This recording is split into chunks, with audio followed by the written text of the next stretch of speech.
Hello friends, आज की ताज़ा खबरों में आप सभी का स्वागत है। झारखंड की तमाम छोटी बड़ी खबर इस वीडियो में देखने को मिलेगी। सबसे पहले बड़ी खबर, एससी में शामिल होगी चाय जाति, सीएम की मंजूरी। एक बड़ी खबर की केवट, मल्लाह और निषाद जाति को झारखंड राज्य के अनुसूचित जाति की सूची में शामिल करने के लिए केंद्र सरकार से की जाने वाली अनुशंसा से संबंधित प्रस्ताव को मुख्यमंत्री हेमंत सोरेन ने स्वीकृति दे दी है। इसे अब मंत्रिमंडल की बैठक में स्वीकृति के लिए रखा जाएगा। वहीं डॉक्टर रामदयाल मुंडा जनजातीय कल्याण शोध संस्थान से चाय जाति को अनुसूचित जाति की सूची में शामिल करने के संबंध में सामाजिक और शैक्षिक स्थिति की जांच कर अनुसूचित जाति की पात्रता के संबंध में प्रतिवेदन की मांग की थी। केवट, मल्लाह और निषाद जाति को झारखंड राज्य की एससी जाति की सूची में शामिल करने के लिए सीएम की मंजूरी मिल गई है। इसी के साथ ही अगली बड़ी खबर, दुमका जिले में भी होगी कोर्ट की सुनवाई। एक राहत भरी खबर की झारखंड के मुख्यमंत्री हेमंत सोरेन संथाल परगना वासियों को बड़ा तोहफा दिया है। Jharkhand high court bench Dumka में गठित किए जाने से संबंधित प्रस्ताव को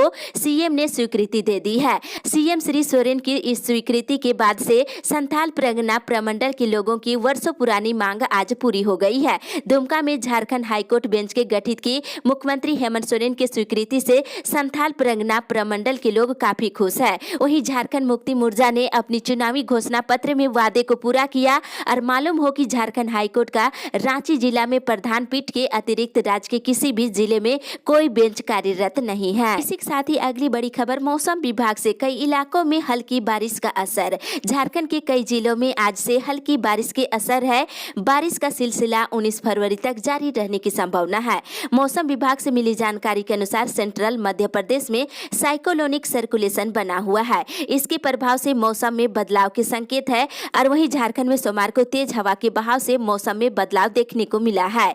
आज रांची, गुमला, खुट्टी, रामगढ़, पश्चिमी सिंहभूम, डाल्टनगंज, गढ़वा, चतरा, लातेहार में हल्की बारिश हो सकती है। इसी के साथ ही अगली बड़ी खबर, लापता सरकारी सेवकों के आश्रितों को मिलेगी नौकरी। एक बड़ी खबर की लापता सरकारी सेवकों के आश्रितों को नौकरी दी जाएगी। इस संबंध में क्रमिक और प्रशासनिक सुधार विभाग ने आदेश जारी कर दिया है और क्रमिक विभाग की ओर से सारे विभागों के साथ ही साथ सारे आयुक्तों, उपायुक्तों और विभाग अध्यक्ष सहित अन्य अफसरों को इस संबंध में पत्र भेज दिया गया है। आपको बता दें, इस पत्र में कहा गया है कि लापता सरकारी सेवकों के आश्रितों को अनुकंपा के आधार पर नौकरी उपलब्ध कराई जाएगी और पिछली बार कैबिनेट की हुई बैठक में इस पर सहमति बनी थी। इसके बाद विभाग ने आदेश जारी कर दिया है। सरकारी सेवक 7 साल या उससे ज्यादा समय से लापता है तो उसके आश्रितों को नौकरी दी जाएगी। इसी के साथ ही अगली बड़ी खबर, सिनेमा हॉल और मल्टीप्लेक्स खोलने की मांग है। लॉकडाउन के दौरान से अब तक राज्य में बंद सिनेमा हॉल और मल्टीप्लेक्स को संचालन करने की अनुमति देने के लिए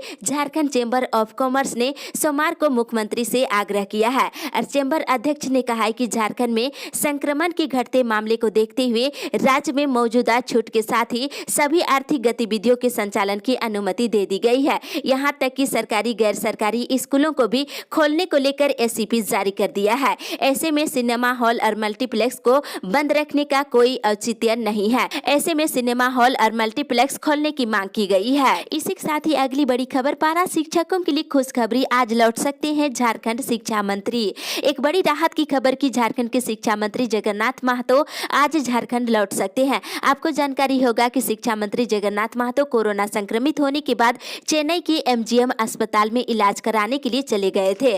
आज झारखंड लौट सकते हैं और पारा शिक्षक अस्थायीकरण और वेतनमान की मांग को लेकर लंबे समय से इंतजार कर रहे हैं। और वहीं बता दें, शिक्षा मंत्री जगन्नाथ महतो की अपील के बाद एकीकृत पारा शिक्षक संघर्ष मोर्चा ने अपने अस्थायीकरण और वेतनमान की मांग को लेकर आंदोलन को स्थगित कर दिया है। कहीं न कहीं पारा शिक्षकों के लिए एक उम्मीद की किरणें दिखने लगी है। शिक्षा मंत्री के वापस आते ही शिक्षकों की मांगे पूरी कर दी जाएगी। अस्थायीकरण और वेतनमान को लेकर के और लंबे समय का इंतजार नहीं करना होगा। साथ ही अगली बड़ी खबर, एसटी-एससी कर्मचारी संघ के प्रतिनिधिमंडल मुख्यमंत्री से की मुलाकात, सौंपे ज्ञापन।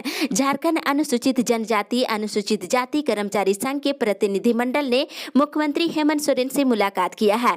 प्रतिनिधिमंडल ने मुख्यमंत्री को एक ज्ञापन भी सौंपे हैं। प्रतिनिधिमंडल ने झारखंड राज्य के एसटी और एससी के सरकारी सेवकों की प्रोन्नति से संबंधित मामलों में हो रही अनियमितता के खिलाफ झारखंड अनुसूचित जाति और अनुसूचित जनजाति के कर्मचारी संघ के संयोजक दीपक बिरुआ के नेतृत्व में गठित विधानसभा की विशेष समिति की ओर से की गई अनुशंसा के क्रियान्वयन के संबंध में मुख्यमंत्री को अवगत कराया गया है। इसी के साथ साथ ही अगली बड़ी खबर, जेपीएससी संयुक्त सिविल सेवा परीक्षा के लिए ऑनलाइन आवेदन शुरू। जेपीएससी की ओर से ली जाने वाली संयुक्त सिविल सेवा परीक्षा के लिए सोमवार से ऑनलाइन आवेदन फॉर्म भरने की प्रक्रिया शुरू हो गई है। ऑनलाइन फॉर्म भरने की अंतिम तिथि 15 मार्च है और वहीं पीटी की परीक्षा 2 मई को होने की संभावना है। साथ ही दूसरी तरफ राज्य सरकार की ओर से जेपीएससी को लेकर जारी नए नियमावली का विरोध करना अभ्यर्थियों के द्वारा शुरू हो गया है। इस कड़ी में एक बार फिर से जेपीएससी के अभ्यर्थियों ने गांधी प्रतिमा के समक्ष 1 दिवसीय धरना दिए और जेपीएससी के नई नियमावली का विरोध किया गया है। वहीं अभ्यर्थियों की माने तो उम्र सीमा के साथ ही साथ विज्ञापन में कई त्रुटि बताई जा रही है। इसी के साथ ही अगली बड़ी खबर, जल संरक्षण को लेकर कार्यशाला का आयोजन। 2024 तक हर घर में उपलब्ध होगा पेयजल। एक बड़ी खबर की कोडरमा जिले में जल जीवन मिशन को लेकर जिला स्तरीय कार्यशाला का कल आयोजन किया गया और कार्यशाला में साल 2024 तक हर घर नल योजना के साथ साथ जल संकट को दूर करने के लिए जल संरक्षण पर चर्चा की गई है। इस मौके पर मौजूद विभिन्न इलाकों के जल सहियाओं को प्रोजेक्ट पर जल संरक्षण और मिशन के तहत कार्य योजना को लेकर वीडियो फिल्म भी दिखाई गई है। 2024 तक हर घर में जल उपलब्ध कराने को लेकर लक्ष्य रखा गया है। इसी के साथ ही अगली बड़ी खबर, पंचायती राज विभाग में सहमति कर दे उचित वेतन। 14वें वित्त आयोग में नियुक्त कर्मियों को पंचायती राज विभाग में सहमति करने के साथ ही उचित वेतन देने की मांग को लेकर कनीय अभियंताओं और कर्मियों ने सोमवार को घाटशिला विधायक रामदास सोरेन को आवास पर ज्ञापन सौंपा है। वहीं 14वें वित्त आयोग के कर्मियों के निष्पादन के लिए पंचायतों में कनीय अभियंता और लिपिक सह कंप्यूटर ऑपरेटर के पद पर कर्मियों को नियुक्त किया गया था। आपको जानकारी होगा कि 31 दिसंबर से सेवा समाप्त कर दी गई है और वहीं दूसरी तरफ राज्य सरकार इसको लेकर के कोई गंभीरता नहीं दिखा रही है, जिसके कारण अभी कर्मियों में काफी आक्रोश देखने को मिल रही है। साथ ही अगली बड़ी खबर, कई अधिकारियों ने नहीं बताई संपत्ति। झारखंड में 1 दर्जन से अधिक आईपीएस अधिकारियों ने अपनी अचल संपत्ति का ब्यौरा अब तक नहीं दिया है। केंद्र सरकार के आदेश के अनुसार 31 जनवरी तक सभी आईपीएस अधिकारियों को अपनी अचल संपत्ति का ब्यौरा केंद्रीय गृह मंत्रालय को देना होता था, लेकिन इस डेडलाइन के बीत जाने के बाद भी झारखंड में तैनात 1 दर्जन से अधिक आईपीएस अधिकारियों ने संपत्ति की जानकारी मंत्रालय को नहीं दिया है। आपको बता दें, अचल संपत्ति की जानकारी नहीं देने वाले अधिकारियों को department of personal and training से विजिलेंस क्लियरेशन नहीं मिल पाएगा। विजिलेंस क्लियरेशन नहीं मिल पाने की स्थिति में केंद्रीय प्रतिनियुक्त पर नहीं जा पाएंगे। साथ ही अगली बड़ी खबर, पेट्रोल डीजल और गैस की कीमत ने बिगाड़ा बजट। रसोई गैस और पेट्रोल डीजल की कीमतों में लगातार हो रही बढ़ोतरी का असर अब आम जनता पर भी पड़ने लगा है। पेट्रोलियम पदार्थों की कीमतों में वृद्धि होने से लोगों के घर का बजट बिगड़ गया है और पेट्रोलों की कीमत अचानक बढ़ जाने से लोग अपनी मोटरसाइकिल और स्कूटी सवार पर इसका अतिरिक्त बोझ पड़ने लगा है। बताते चलिए, 87 रुपये 3 पैसे प्रति लीटर पेट्रोल बिक रही है। वहीं प्रीमियम पेट्रोल की कीमत 90 रुपये 13 पैसे पहुंच गया है और पेट्रोल और डीजल महंगा हो जाने से माल भाड़ा और वाहनों का किराया भी बढ़ा दिया गया है। वहीं दूसरी तरफ झारखंड प्रदेश राष्ट्रीय जनता दल के प्रदेश प्रवक्ता डॉक्टर मनोज कुमार ने कहा है कि केंद्र सरकार की गलत नीतियों के कारण डीजल, पेट्रोल और घरेलू गैस के दाम बेहताशा बढ़े हैं। वहीं गरीब परिवारों को कमजोर करने की प्रयास की जा रही है। वहीं दूसरी तरफ कांग्रेस प्रवक्ता राकेश सिन्हा ने कहा है कि घरेलू गैस के दाम 50 रुपये बढ़ा दी गई है, 2.5 महीने में 175 रुपये बढ़ा दी गई है और इस पर उन्होंने कहा है कि महामारी के काल में जब लोग गिरती अर्थव्यवस्था और घटते रोजगार की मार से पहले से ही परेशान है, फिर से सरकार परेशान करने में लगे हुए हैं। इसी के साथ ही अगली बड़ी खबर, कई शिक्षकों को मिला 7वें वेतन का लाभ। रांची विश्वविद्यालय के कई शिक्षकों को 7वें वेतनमान का लाभ दिया गया है। वेतन निर्धारण समिति की बैठक में 7वें वेतनमान में वेतन निर्धारण किया गया है। इसके अलावे कुछ शिक्षकों को 5वें तो कुछ शिक्षकों को 6ठे वेतनमान का लाभ दिया गया है। और साथ ही इधर रांची विश्वविद्यालय के सिंडिकेट की बैठक कल होने जा रही है। बैठक में 15 से अधिक विभिन्न प्रस्ताव रखे जाएंगे। दीक्षांत समारोह के आयोजन से संबंधित अनुमति और आयोजन पर व्यय होने वाली राशि की स्वीकृति के प्रस्ताव पर विचार किया जाएगा। साथ ही अगली बड़ी खबर, प्रज्ञा केंद्र में जाकर किसान चेक कराए अपना डाटा। उपायुक्त छवि रंजन की अध्यक्षता में सोमवार को झारखंड कृषि ऋण माफी योजना की समीक्षा की गई है। उपायुक्त छवि रंजन ने रांची जिले के 50,000 से अधिक किसानों को झारखंड कृषि ऋण माफी योजना का लाभ दिया जाना है। इसको लेकर बैंक प्रोफेसर एक्टिव होकर काम कर रहे हैं। वहीं बता दें, डेटा भी अपलोड की जा रही है और उपायुक्त छवि रंजन ने सभी किसानों से अपील करते हुए कहा है कि प्रज्ञा केंद्र में जाकर अपना डेटा चेक करवाए और ई-केवाईसी भी करवाने का निर्देश दिए हैं। झारखंड कृषि ऋण माफी योजना के अंतर्गत सभी रैयत और गैर रैयत के 50,000 रुपए तक के कृषि ऋण माफ होंगे और 31 मार्च 2020 तक ऋण लेने वाले किसान इस दायरे में आएंगे तो सभी किसानों को प्रज्ञा केंद्र में जाकर अपना डाटा चेक कराने का निर्देश दिया है। इसी के साथ ही अगली बड़ी खबर, अनगढ़ा में 38 करोड़ से बनेगा एकलव्य विद्यालय।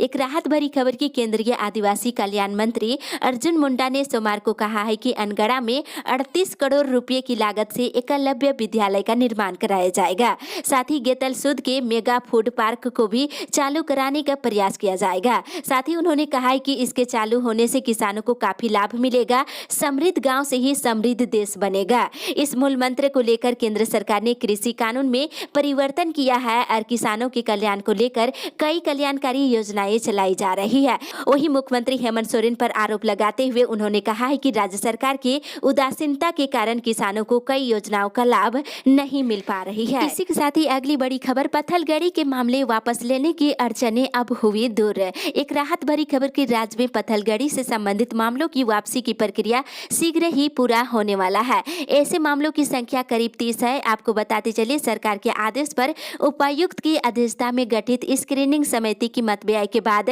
गृह विभाग ने विधि विभाग से सुझाव मांगा था। विधि विभाग से कानूनी प्रक्रिया पूरी होने के बाद अब फाइल को मुख्यमंत्री कार्यालय भेज दी गई है। मुख्यमंत्री की स्वीकृति के साथ ही फाइल मंत्रिपरिषद चली जाएगी। ये प्रक्रिया शीघ्र ही पूरा होने की उम्मीद है। इससे संबंधित करीब 30 मामले हैं जिन्हें वापस लिया जाना है और प्रक्रिया पूरी होने के बाद मुकदमे वापस होंगे। इसके साथ ही अगली बड़ी खबर, सेल कार्यालय के समक्ष अनशन शुरू। मोहनपुर के चिरैया माइंस में रिक्त पड़े पदों पर रोजगार उपलब्ध कराने की मांग को लेकर आदर्श श्रमिक स्वावलंबी सलाहकार समिति के बैनर तले चिरैया और आसपास के बेरोजगार युवकों ने चिरैया सेल कार्यालय के समक्ष सोमवार से आमरण अनशन शुरू कर दिया है। बेरोजगार युवकों का कहना है कि जब तक चिरैया सेल के द्वारा लिखित समझौता के तहत अगर सप्लाई में रोजगार नहीं दिया जाता है तब तक समिति के सदस्य आमरण अनशन पर डटे रहेंगे। साथ ही इधर झारखंड आंदोलनकारी एक बार फिर से एकजुट हो गए हैं। आंदोलनकारियों को सत्ता पक्ष के कुछ विधायक गुमराह कर रहे हैं। बताते चले कि सुखदेव हेम्ब्रम ने कहा है कि झारखंड आंदोलनकारियों को उचित मान सम्मान और हक के लिए झारखंड आंदोलनकारी मंच का प्रतिनिधिमंडल मुख्यमंत्री से मिलकर अपनी बातों को रखेगा। इसी के साथ ही अगली बड़ी खबर, रांची जयनगर ट्रेन चलाने के लिए धरना प्रदर्शन। विद्यापति स्मारक समिति की बैठक हुई और बैठक में निर्णय लिया गया है कि अगर रेलवे 20 फरवरी से रांची जयनगर ट्रेन नहीं चलाता है तो 21 फरवरी को समिति के सदस्य रांची रेलवे स्टेशन परिसर में दोपहर के 3 बजे से लेकर शाम के 5 बजे तक धरना प्रदर्शन करेंगे। और वहीं दूसरी तरफ यात्रियों की मांग पर रांची रेल मंडल ने 4 और ट्रेनों को चलाने का प्रस्ताव कोलकाता स्थित दक्षिण पूर्वी रेलवे मुख्यालय को भेजा है। इसमें हटिया तपिस्विनी एक्सप्रेस और कामाख्या एक्सप्रेस, रांची जयनगर एक्सप्रेस और रांची भागलपुर एक्सप्रेस शामिल है। दरअसल कोरोना संकट के कारण लंबे समय से इन ट्रेनों का परिचालन बंद है, जिससे यात्री काफी परेशान हो रहे हैं। वहीं दूसरी ओर 2 दिवसीय साप्ताहिक ट्रेन एलएपी एक्सप्रेस की तरह टाटानगर वर्नाकुलम एक्सप्रेस रोज चलेगी। साथ ही अगली बड़ी खबर, जिला शिक्षा अधीक्षक कार्यालय का घेराव। राष्ट्रीय कांग्रेस पार्टी युवा मोर्चा के राष्ट्रीय प्रवक्ता डॉक्टर पवन कुमार पांडे ने सोमवार को जमशेदपुर जिला शिक्षा अधीक्षक कार्यालय का घेराव किया। पहले सूचना देने के बावजूद भी जिला शिक्षा अधीक्षक कार्यालय में नहीं पहुंचे थे। इसे एनसीपी कार्यकर्ता आक्रोशित होकर जमकर नारेबाजी किए हैं। बाद में जिला शिक्षा अधीक्षक से संपर्क करने के बाद विभागीय कार्य से चाईबासा आने की जानकारी दी है। वहीं एनसीपी के राष्ट्रीय प्रवक्ता ने मांग पत्र जमा करने का अनुरोध किया है। इसके बाद घेराव खत्म कर कार्यालय कर्मचारी को फीस और स्कूलों के अमानवीय व्यवहार के मुद्दे पर ज्ञापन सौंपा गया है। इसी के साथ ही अगली बड़ी खबर, 50 साल से ऊपर के लोगों को मार्च से लगेगा कोरोना का टीका। एक बड़ी खबर की स्वास्थ्य मंत्री हर्षवर्धन ने सोमवार को कहा है कि देश में 50 साल से ऊपर के लोगों को मार्च से कोरोना का टीका लगाया जाएगा। और मंत्री ने कहा है कि 50 साल से अधिक उम्र के लोगों को टीका देने की तैयारी की जा रही है। अभी देश में आपातकालीन उपयोग के लिए भारत बायोटेक और ऑक्सफोर्ड एस्ट्राजेनेका के द्वारा विकसित की जाने वाली टीकों को मंजूरी दी गई है। उन्होंने कहा है कि पिछले 7 दिनों से देश के 188 जिलों में कोविड-19 का कोई भी नया मामला सामने नहीं आया है। साथ ही अगली बड़ी खबर, होमगार्ड एसोसिएशन ने की समान काम के बदले समान वेतन देने की मांग। होमगार्ड वेलफेयर एसोसिएशन यूनियन की गुमला जिला कमेटी की बैठक अल्बर्ट एक्का स्टेडियम में कल हुई है। मौके पर मुख्य अतिथि अंजना बड़ा ने कहा है कि बिहार के तर्ज पर समान काम के बदले समान वेतन विधानसभा सत्र चलने से पहले यदि नहीं मिलता है तो बाध्य होकर विधानसभा के समक्ष अनिश्चितकालीन धरना प्रदर्शन दिया जाएगा। इस अपडेट में बस इतना ही। आगे की खबर के लिए आप हमारे साथ बने रहें।